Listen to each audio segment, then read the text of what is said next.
নমস্কার বন্ধুরা, তোমরা নিশ্চয়ই সবাই খুব ভালো আছো। সুজাতাস কিচেনে আমি আজকে আরও একটি রান্নার রেসিপি নিয়ে চলে এসেছি। তোমরা নিশ্চয়ই দেখে বুঝতে পেরে গেছো আমি আজকে একটি ডিম দিয়ে নতুন রান্না করে দেখাবো। এই রান্নাটির নাম হচ্ছে এগ ফ্রাই টিক্কা মশালা। তাহলে চলো রান্নাটি শুরু করি।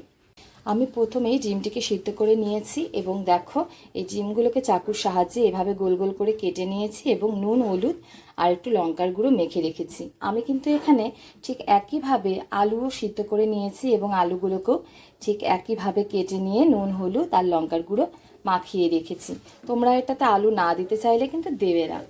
আমি যেহেতু আমার ছেলে আলু ছাড়া খেতে ভালোবাসে না, তাই আমি এখানে একটু আলু দিচ্ছি। এবার আমার তেলটি গরম হয়ে গেছে, আমি একটা একটা করে এই ডিমগুলোকে সব ভেজে নেব।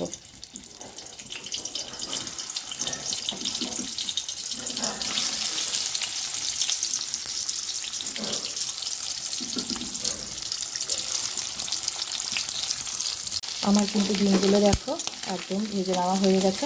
কুসুমগুলো যেন ভেতর থেকে বের না হয়ে যায় সেদিকে লক্ষ্য রাখতে হবে। ঠিক একই পদ্ধতিতে আমি এবার আলুটাকেও ভেজে নেব। দেখো আমার ঠিক একইভাবে আলুগুলোকেও ভেজে নেওয়া হয়ে গেছে। আমি একটি আলাদা পাত্রে এই আলুগুলোকে তুলে রেখে দেব। আমি এবার ডিম ভাজার তেলটাতেই ফোড়ন দিয়ে দেবো সব কিছু। এখানে আমি তেজপাতা, দারচিনি আর এলাচ ফোড়ন দিয়ে দিচ্ছি। আর আমি একটা পেঁয়াজ, ছোট্ট একটা পেঁয়াজ কুচিয়ে রেখেছিলাম, সেই পেঁয়াজ কুচিটাও এখানে দিয়ে দেবো। ভাজা ভাজা করে নেব পেঁয়াজটাকে। পেঁয়াজটা কিন্তু ভাজা ভাজা হয়ে গেছে। আমি এবার এখানে মশলা দিয়ে দেব। এই মশলাতে আছে আদা, রসুন, পেঁয়াজ আর পাকা লঙ্কা। আমি এখানে লাল লঙ্কার ব্যবহার করেছি। এই মশলাটাকে একটু কষিয়ে নেব।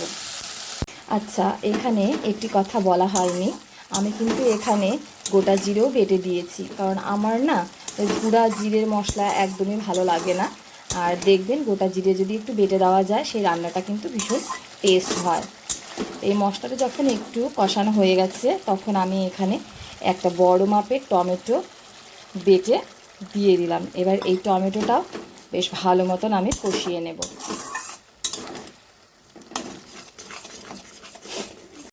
আমি এবার এখানে স্বাদ মতো লবণ, হলুদ, কাশ্মীরি লঙ্কার গুঁড়ো আর একটু চিনি দিয়ে দেব। এই রান্নাটি কিন্তু আমি একটু ঝাল ঝাল করেই করব।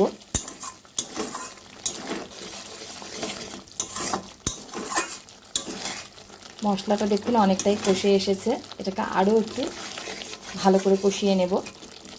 মশলাটা দেখো কি সুন্দর কষানো হয়ে গেছে, কালারটা দেখেছো কি দারুণ হয়েছে। আমি এবার এতে জল দিয়ে দেব। আমি কিন্তু এখানে জল খুব বেশি দিব না, অল্পই দিব, কারণ আমি এই রান্নাটি একটু মাখো মাখো করেই করব। এবার এটাকে একটু ফুটতে দেব। ঝোলটা যখন একটু ফুটে যাবে তখন এখানে আমি ভেজে রাখা আলু আর ডিমগুলো দিয়ে দেব।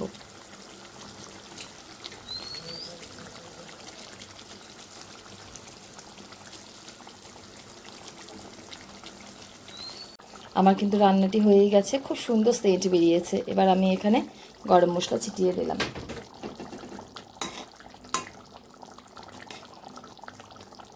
রান্নাটা একদম রেডি হয়ে গেছে। আমি এখানে সব শেষে ধনেপাতার কুচি ছিটিয়ে দেব।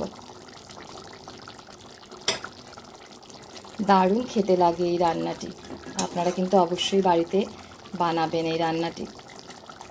আমার কিন্তু এই এগ ফ্রাই টিক্কা মশালা একদম রেডি। আপনারা অবশ্যই বাড়িতে এটি রান্না করে দেখবেন। যদি ভালো লাগে তাহলে কমেন্টস করে অবশ্যই জানাবেন আর একটি লাইক দিয়ে দেবেন। ধন্যবাদ।